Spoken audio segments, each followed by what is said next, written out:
ಇಂದು ವಿಧಾನ ಪರಿಷತ್ನ 7 ಸ್ಥಾನಗಳಿಗೆ ಚುನಾವಣೆ ನಡೀತಾ ಇದ್ದು ಬೆಳಗ್ಗೆ 9 ಗಂಟೆಗೆ ಶುರುವಾಗಿ 4 ಗಂಟೆಗೆ ಮತದಾನ ಮುಕ್ತಾಯವಾಗುತ್ತೆ. ಇಂದು ಸಂಜೆ 5 ಗಂಟೆಗೆ ಮತ ಎಣಿಕೆ ಕೂಡ ಆಗುತ್ತೆ. ವಿಧಾನಸೌಧದ ಸುತ್ತಮುತ್ತ 1 ಕಿಲೋಮೀಟರ್ ಈಗಾಗಲೇ ನಿಷೇಧಾಜ್ಞೆಯನ್ನು ಜಾರಿಗೊಳಿಸಲಾಗಿದೆ. ಬೆಳಗ್ಗೆ 7 ಗಂಟೆಯಿಂದ ಮಧ್ಯರಾತ್ರಿ ತನಕ ನಿಷೇಧಾಜ್ಞೆಯನ್ನು ಜಾರಿಗೊಳಿಸಲಾಗಿದೆ. ಇಂದು ವಿಧಾನ ಪರಿಷತ್ನ 7 ಸ್ಥಾನಗಳಿಗೆ ಚುನಾವಣೆ ನಡೀತಾ ಇರುವುದರಿಂದಾಗಿ ಎಲ್ಲಾ ರೀತಿಯ ತಯಾರಿಗಳು ಕೂಡ ಈಗಾಗಲೇ ಆಗಿದೆ. ಬೆಳಗ್ಗೆ 9 ಗಂಟೆಯಿಂದ ಸಂಜೆ 4 ಗಂಟೆವರೆಗೆ ಮತದಾನಕ್ಕೆ ಅನುವು ಮಾಡಿಕೊಡಲಾಗಿದ್ದು ಸಂಜೆ 5 ಗಂಟೆ ನಂತರ ಮತಗಳ ಎಣಿಕೆ ಆಗುತ್ತೆ. ನಂತರ ಒಂದು ರಿಸಲ್ಟ್ ಹೊರಬೀಳುತ್ತೆ. ವಿಧಾನಸೌಧದ ಸುತ್ತಮುತ್ತ ಈಗಾಗಲೇ 1 ಕಿಲೋಮೀಟರ್ ನಿಷೇಧಾಜ್ಞೆ ಕೂಡ ಜಾರಿ ಮಾಡಿದ್ದಾರೆ. Hotel Management with AI.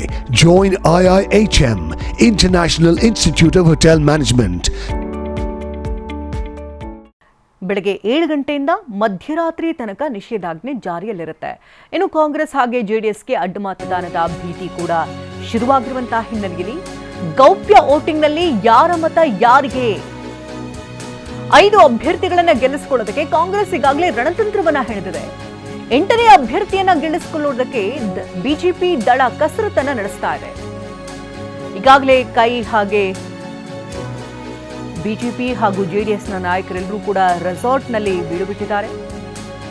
ಕೆಲವೇ ಹೊತ್ತಿನಲ್ಲಿ ರೆಸಾರ್ಟ್ನಿಂದ ವಿಧಾನಸೌಧಕ್ಕೆ ಆಗಮಿಸುತ್ತಾರೆ ಅಭ್ಯರ್ಥಿಗಳು. 5 ಅಭ್ಯರ್ಥಿಗಳನ್ನ ಗೆಲ್ಲಿಸಿಕೊಳ್ಳೋದಕ್ಕೆ ಕಾಂಗ್ರೆಸ್ ಈಗಾಗಲೇ ರಣತಂತ್ರವನ್ನ ಹೆಣೆದಿದೆ.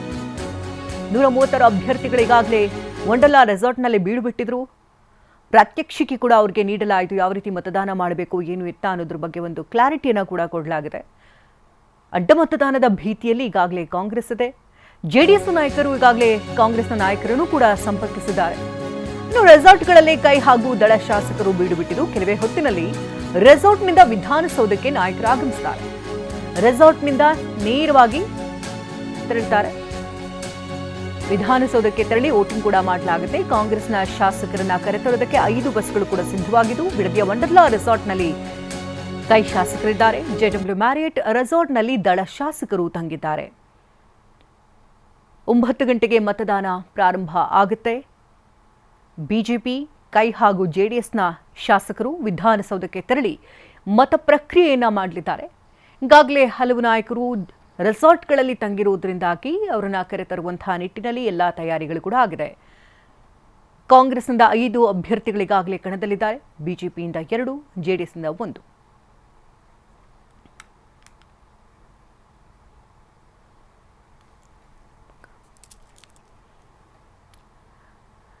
ಇನ್ನು ಈ ಬಗ್ಗೆ ಹೆಚ್ಚಿನ ಡೀಟೇಲ್ಸ್ ಅನ್ನ ಕೊಡೋದಕ್ಕೆ ನೇರ ಸಂಪರ್ಕದಲ್ಲಿ ಪ್ರಸನ್ನ ಇದ್ದಾರೆ, ಹಾಗೆ ಸುನಿಲ್ ಕೂಡ ಇದ್ದಾರೆ, ಹಾಗೆ ಕಿರಣ್ ಹನ್ನಿಡಕ ಕೂಡ ನೇರ ಸಂಪರ್ಕದಲ್ಲಿದ್ದಾರೆ. ಸೊ ಮೊದಲಿಗೆ ಹೆಚ್ಚಿನ ಡೀಟೇಲ್ಸ್ ಅನ್ನ ಪಡ್ಕೊಳ್ಳೋಣ ಪ್ರಸನ್ನ. ನಾವು ಗಮನಿಸ್ತಾ ಇದ್ವಿ 136 ಶಾಸಕರಿಗಾಗಲೇ ಬಿಡದಿ ರೆಸಾರ್ಟ್ನಲ್ಲೇ ಬೀಡು ಬಿಟ್ಟಿರುವಂಥದ್ದು.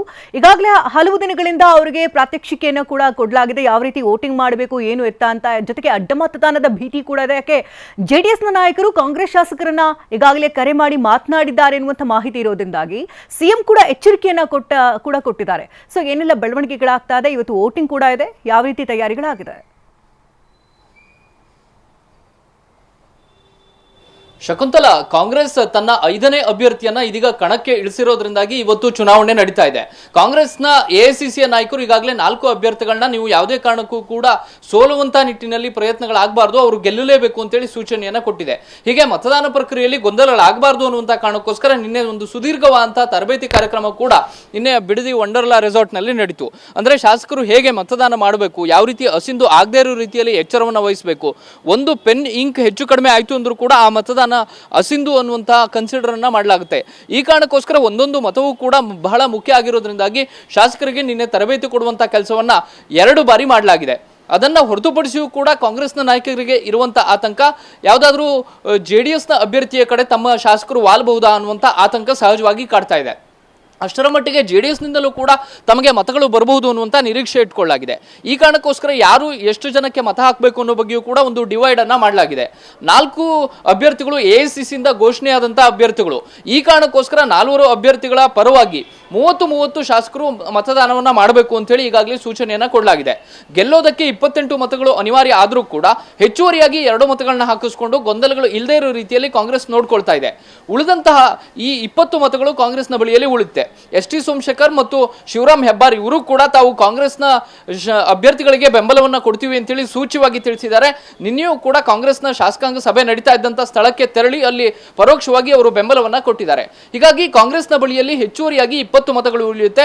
ಆ 20 ಮತಗಳನ್ನ ನೇರವಾಗಿ 5ನೇ ಅಭ್ಯರ್ಥಿಗೆ ಹಾಕಿಸ್ಕೊಳ್ಬೇಕು ಅಂತ ಹೇಳಿ ತೀರ್ಮಾನವನ್ನ ಮಾಡಲಾಗಿದೆ. ಇನ್ನು 120 ಶಾಸಕರು 2ನೇ ಪ್ರಾಶಸ್ತ್ಯದ ಮತವನ್ನ 5ನೇ ಅಭ್ಯರ್ಥಿಯಾಗಿರುವಂತಹ ವಿನಯ್ ಕಾರ್ತಿಕ್ ಅವರಿಗೆ ಹಾಕ್ತಾರೆ. ಆ ಮೂಲಕ 2ನೇ ಪ್ರಾಶಸ್ತ್ಯದ ಮತಗಳ ಮೂಲಕ ತಾನು ಗೆಲ್ಲಬಹುದು ಅಂತೇಳಿ ಕಾಂಗ್ರೆಸ್ ಲೆಕ್ಕಾಚಾರವನ್ನ ಹಾಕೊಂಡಿದೆ. ಜೊತೆಗೆ ಜೆಡಿಎಸ್ನ ಅಸಮಾನದಂತ ಶಾಸಕರು, ಜೆಡಿಎಸ್ ನಲ್ಲಿ ಸಂಘಟನೆಯ ವಿಚಾರದಲ್ಲಿ ಯಾರು ಬೇಸರಗೊಂಡಿದ್ದಾರೆ, ಜೊತೆಗೆ ಜೆಡಿಎಸ್ನ ನಾಯಕತ್ವದ ವಿಚಾರದಲ್ಲಿ ಯಾರು ಬೇಸರವನ್ನು ಹೊಂದಿದ್ದಾರೆ, ಆ ಜೆಡಿಎಸ್ನ ಶಾಸಕರು ಕೂಡ ತಮ್ಮ ಪರವಾಗಿ ಮತ ಹಾಕಬಹುದು ಅನ್ನುವಂತಹ ನಿರೀಕ್ಷೆಯನ್ನ ಕಾಂಗ್ರೆಸ್ ಇಟ್ಕೊಂಡಿದೆ.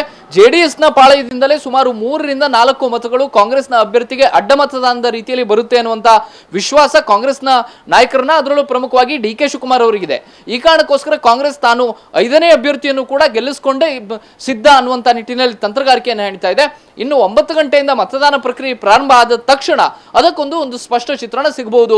ಶಕುಂತಲಾ, ಹಾಗೆ ಸಂಪರ್ಕದಲ್ಲಿರಿ. ಇನ್ನು ಸುನಿಲ್ ಕೂಡ ನೇರ ಸಂಪರ್ಕದಲ್ಲಿ ಜಾಯ್ನ್ ಆಗಿದ್ದಾರೆ. ಸುನಿಲ್, ನಾವು ಗಮನಿಸ್ತಾ ಇದೀವಿ ಅಖಾಡದಲ್ಲಿ ಜೆಡಿಎಸ್ ನಿಂದ ಇರೋದು ಕೇವಲ ಒಂದೇ ಒಂದು ಅಭ್ಯರ್ಥಿ.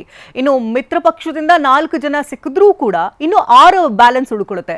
ಸೊ ಆ 6 ಅಂಕಿಅಂಶಗಳನ್ನ ತೆಗೆದುಕೊಳ್ಳುವಂತಹ ನಿಟ್ಟಿನಲ್ಲಿ ಯಾವ ರೀತಿ ಸ್ಟ್ರಾಟಜಿನ ಮಾಡಿಕೊಂಡಿದೆ ಜೆಡಿಎಸ್? ಶಕುಂತಲಾ, ಈ ಬಾರಿಯ ಒಂದು ಪರಿಷತ್ ಚುನಾವಣೆಯನ್ನ ಜೆಡಿಎಸ್ನವರು ಕೂಡ ಪ್ರತಿಷ್ಠೆಯಾಗಿ ತೆಗೆದುಕೊಂಡಿದ್ದಾರೆ. ಯಾವಾಗ ಕಾಂಗ್ರೆಸ್ನಿಂದ 5ನೇ ಅಭ್ಯರ್ಥಿ ಅಖಾಡಕ್ಕೆ ಬಂದ್ರು, NDA 3ನೇ ಅಭ್ಯರ್ಥಿಯನ್ನು ಕುಮಾರಸ್ವಾಮಿ ಕೂಡ ಕಣಕ್ಕಿಳಿಸಿರುವಂತೆ ಈಗಾಗಲೇ 3ನೇ ಅಭ್ಯರ್ಥಿಯನ್ನು ಗೆಲ್ಲಿಸಬೇಕು ಅಂತೇಳಿ ಈಗಾಗಲೇ ಸಾಕಷ್ಟು ಕಸರತ್ತನ್ನು ಕೂಡ ಕುಮಾರಸ್ವಾಮಿ ಅವರು ಕೂಡ ನಡೆಸಿದ್ದಾರೆ. ಇನ್ನೇನು ಕೆಲವೇ ಹೊತ್ತಿನಲ್ಲಿ ಜೆಡಿಎಸ್ ಶಾಸಕರು ಕೂಡ ವಿಧಾನಸೌಧಕ್ಕೆ ಆಗಮಿಸ್ತಾರೆ. ನಿನ್ನೆ ತಡರಾತ್ರಿಯವರು ಕೂಡ ಶಾಸಕರ ಜೊತೆ ಕುಮಾರಸ್ವಾಮಿ ಅವರು ಮಾತುಕತೆಯನ್ನು ಕೂಡ ನಡೆಸಿದ್ದಾರೆ. ಯಾಕೆಂದ್ರೆ ಪ್ರಮುಖವಾಗಿ ಇರುವಂತಹ 18 ಮತಗಳಲ್ಲಿ 18 ಮತಗಳು ಕೂಡ ಜೆಡಿಎಸ್ಗೆ ಬೀಳಬೇಕು. ಅದರ ಜೊತೆಗೆ ಹೆಚ್ಚುವರಿ ಮತಗಳ ಒಂದು ಕಸರತ್ತೇನು ನಡೆದಿದೆ, ಆ ಮತಗಳು ಬರುವ ನಿರೀಕ್ಷೆಯಲ್ಲೂ ಕೂಡ ಇದ್ದಾರೆ. ಬಿಜೆಪಿಯಿಂದ ಹೆಚ್ಚುವರಿಯಾಗಿ ಉಳಿಕೆ ಮತಗಳು 4 ನಿರೀಕ್ಷೆಯಲ್ಲಿದೆ. ಮತ್ತು ಅದೇ ರೀತಿಯಾಗಿ ಶಾಸಕರಂತ ಜನಾರ್ದನ್ ರೆಡ್ಡಿ ಮತ್ತೆ ಉಚ್ಚಾಟಿತ ಶಾಸಕ ಯತ್ನಾಳ್ ಅವರ ಮತಗಳನ್ನು ಕೂಡ ಜೆಡಿಎಸ್ಗೆ ಬರುವಂತ ನಿರೀಕ್ಷೆ ಇದೆ. ಹಾಗಾಗಿ ಈ ಒಂದು ಲೆಕ್ಕಾಚಾರವನ್ನು ನೋಡಿದ್ರೆ ಜೆಡಿಎಸ್ಗೆ ಸುಮಾರು 24 ಮತಗಳು ಬರುವಂತ ಸಾಧ್ಯತೆ ಇದೆ. ಆದರೆ ಇನ್ನೂ 4 ಮತಗಳು ಅಭ್ಯರ್ಥಿ ಗೆಲುವಿಗೆ ಬೇಕಾಗುತ್ತೆ. ಈಗ ಈ ಒಂದು ಲೆಕ್ಕಾಚಾರದಲ್ಲಿ ಈಗಾಗಲೇ ಕಾಂಗ್ರೆಸ್ನ ಶಾಸಕರನ್ನ ಸೆಳೆಯುವಂತ ಪ್ರಯತ್ನವನ್ನು ಮಾಡ್ತಾ ಇದ್ದಾರೆ ಅಂತೇಳಿ ಖುದ್ದು ಮುಖ್ಯಮಂತ್ರಿಗಳು ಹೇಳಿದ್ದಾರೆ. ಆ ಒಂದು ನಿಟ್ಟಿನಲ್ಲಿ ಇವೆಲ್ಲ ಕಸರತ್ತುಗಳು ಕೂಡ ನಡೀತಾ ಇದೆ. ಇನ್ನೇನು ಕೆಲವೇ ಹೊತ್ತಿನಲ್ಲಿ ಜೆಡಿಎಸ್ನ ಶಾಸಕರು ಕೂಡ ವಿಧಾನಸೌಧಕ್ಕೆ ಆಗಮಿಸ್ತಾರೆ. ಅದೇ ರೀತಿಯಾಗಿ ಬಿಡದಿಯಲ್ಲಿರುವಂತಹ ಶಾಸಕರು ಕೂಡ ವಿಧಾನಸೌಧಕ್ಕೆ ಆಗಮಿಸಲಿಕ್ಕೆ ಸಿದ್ಧತೆಯನ್ನು ಕೂಡ ಮಾಡಿಕೊಂಡಿದ್ದಾರೆ. ಈಗ ಬಿಡದಿಯ ವಂಡರ್ಲಾ ರೆಸಾರ್ಟ್ನ ಹಿಂಭಾಗ ನೀವು ದೃಶ್ಯದಲ್ಲಿ ನೋಡ್ತಾ ಹೋದ್ರೆ ಶಕುಂತಲಾ, ಈಗಾಗಲೇ ಎಲ್ಲ ಕಾಂಗ್ರೆಸ್ನ ಶಾಸಕರು ವಿಧಾನಸೌಧಕ್ಕೆ ಹೋಗ್ಲಿಕ್ಕೆ ಸಿದ್ಧತೆಗಳನ್ನು ಕೂಡ ಮಾಡಿಕೊಂಡಿದ್ದಾರೆ. 5 ಬಸ್ಗಳನ್ನು ಶಾಸಕರಿಗೆ ತೆರಳಿಕ್ಕೆ ವ್ಯವಸ್ಥೆಯನ್ನು ಕೂಡ ಮಾಡಲಾಗಿದೆ. ಒಂದೊಂದು ಬಸ್ಸಲ್ಲಿ ಒಂದು ಅಭ್ಯರ್ಥಿ ಮತ್ತೆ ಅವರಿಗೆ ಸೂಚಿಸಿರುವಂತಹ ಶಾಸಕರು ತೆರಳ್ತಾರೆ. ಮತ್ತೆ ಹಿರಿಯರನ್ನು ಕೂಡ ಆ ಬಸ್ನಲ್ಲಿ ತೆರಳಿಕ್ಕೆ ಸೂಚನೆಯನ್ನು ಕೂಡ ಕೊಟ್ಟಿದ್ದಾರೆ ಮತ್ತು ಜವಾಬ್ದಾರಿಯನ್ನು ಕೂಡ ಕೊಟ್ಟಿದ್ದಾರೆ. ಯಾಕೆಂದ್ರೆ ಈ ಬಾರಿಯ ಪರಿಷತ್ ಚುನಾವಣೆಯ ಕಣ ಏನಿದೆ ಕೇವಲ ಮತ್ತೆ ಸಂಖ್ಯಾಬಲದ ಲೆಕ್ಕಾಚಾರವಾಗಿಲ್ಲ, ಮುಂದುವರೆದ ಭಾಗವಾಗಿ ಒಂದು ಪ್ರತಿಷ್ಠೆಯ ಕಣವಾಗಿ ಮಾರ್ಪಟ್ಟಿತ್ತು. ಅದರಲ್ಲೂ ಕೂಡ ಕೇಂದ್ರ ಸಚಿವ ಕುಮಾರಸ್ವಾಮಿ ಮತ್ತು ಡಿ ಕೆ ಶಿವಕುಮಾರ್ ಅವರ ನಡುವಿನ ಒಂದು ಕಾಳಗವಾಗಿ ಮಾರ್ಪಟ್ಟಿತ್ತು. ಈ ಒಂದು ಹಿನ್ನೆಲೆಯಲ್ಲಿ ಇನ್ನೇನು ಕೆಲವೇ ಹೊತ್ತಿನಲ್ಲಿ ರೆಸಾರ್ಟ್ನಿಂದ ಕಾಂಗ್ರೆಸ್ ಶಾಸಕರು ತೆರಳುತ್ತಾರೆ. ಅದರಲ್ಲಿ ಪ್ರಮುಖವಾಗಿ ಅಡ್ಡ ಮತದಾನದ ಆತಂಕದಲ್ಲಿ 3 ಪಕ್ಷಗಳು ರೆಸಾರ್ಟ್ ವಾಸ್ತವ್ಯ ಹೂಡಲಿಕ್ಕೆ ಮುಂದಾಗಿದ್ರು. ಅದರಲ್ಲೂ ಕೂಡ ಕಾಂಗ್ರೆಸ್ ಮತ್ತೆ ಜೆಡಿಎಸ್. ಈ ಒಂದು ಹಿನ್ನೆಲೆಯಲ್ಲಿ ಕೆಲವೇ ಹೊತ್ತಿನಲ್ಲಿ ಶಾಸಕರು ಕೂಡ ವಿಧಾನಸೌಧಕ್ಕೆ ತೆರಳುತ್ತಾರೆ. ನಿನ್ನೆ ಕೂಡ ಎಲ್ಲ ರೀತಿ ಯಾವ ರೀತಿಯಾಗಿ ಮತದಾನವನ್ನು ಮಾಡಬೇಕು ಅಂತೇಳಿ ಶಾಸಕರಿಗೆ ಅಣುಕು ಮತದಾನದ ಒಂದು ತರಬೇತಿಯನ್ನು ಕೂಡ ಕೊಟ್ಟಿದ್ದಾರೆ. ಹಾಗಾಗಿ ಇನ್ನೇನು ಕೆಲವೇ ಹೊತ್ತಿನಲ್ಲಿ ಶಾಸಕರು ಕೂಡ ರೆಸಾರ್ಟ್ನಿಂದ ವಿಧಾನಸೌಧಕ್ಕೆ ತೆರಳುತ್ತಾರೆ. ಶಕುಂತಲಾ, ಹಾಗೆ ಸಂಪರ್ಕದಲ್ಲಿರಿ ಸುನಿಲ್. ಇಂದು ವಿಧಾನ ಪರಿಷತ್ನ 7 ಸ್ಥಾನಗಳಿಗೆ ಚುನಾವಣೆ ನಡೀತಾ ಇದ್ದು ಬೆಳಗ್ಗೆ 9 ಗಂಟೆಯಿಂದ ಸಂಜೆ 4 ಗಂಟೆವರೆಗೂ ಮತದಾನ ನಡೆಯುತ್ತೆ. ಈ ಮತದಾನಕ್ಕಾಗಿ ಈಗಾಗಲೇ ಶಾಸಕರೆಲ್ಲರೂ ಕೂಡ ತಯಾರಿಯನ್ನ ಮಾಡಿಕೊಂಡಿದ್ದು ಬಿಡದಿ ರೆಸಾರ್ಟ್ನಲ್ಲಿ ಹಲವು ಶಾಸಕರು ಕೂಡ ಇದ್ರು. ಸೊ ಅವರೆಲ್ಲರೂ ಕೂಡ ಈಗ ಬಸ್ನಲ್ಲಿ ಈಗ ವಿಧಾನಸೌಧದ ಮುಖ ಮಾಡ್ತಿರುವಂತಹ ದೃಶ್ಯಗಳನ್ನ ನೋಡ್ತಾ ಇದೀವಿ. ಕಾಂಗ್ರೆಸ್ನ 135, ಬಿಜೆಪಿಯ 62, ಜೆಡಿಎಸ್ನ 18 ಹಾಗೆ ಪಕ್ಷೇತರರೆರಡು ಎಲ್ಲರೂ ಕೂಡ ಅಖಾಡದಲ್ಲಿರೋದ್ರಿಂದಾಗಿ ತಮ್ಮ ತಮ್ಮ ಅಭ್ಯರ್ಥಿಗಳನ್ನು ಗೆಲ್ಲಿಸಿಕೊಡುವಂತಹ ನಿಟ್ಟಿನಲ್ಲಿ ಎಲ್ಲ ತಯಾರಿಗಳನ್ನು ಕೂಡ ಮಾಡಿಕೊಂಡವೆ. ಕಾಂಗ್ರೆಸ್ನಿಂದ 5 ಅಖಾಡದಲ್ಲಿದ್ದರೆ 5 ಅಭ್ಯರ್ಥಿಗಳನ್ನು ಗೆಲ್ಲಿಸಿಕೊಳ್ಳೇಬೇಕು ಅಂತ ಕಾಂಗ್ರೆಸ್ ಪಣತೊಟ್ಟು ನಿಂತಿದೆ. ಇತ್ತ ಬಿಜೆಪಿ ತನ್ನ 2 ಅಭ್ಯರ್ಥಿಗಳನ್ನು ಗೆಲ್ಲಿಸಿಕೊಳ್ಳೋದ್ರ ಮೂಲಕವಾಗಿ ಜೆಡಿಎಸ್ ಮಿತ್ರ ಪಕ್ಷವನ್ನು ಕೂಡ ಗೆಲ್ಲಿಸಿಕೊಳ್ಳೋದಕ್ಕೆ ಈಗಾಗಲೇ ತಯಾರಿಯನ್ನು ಮಾಡಿಕೊಳ್ತಾ ಇದೆ.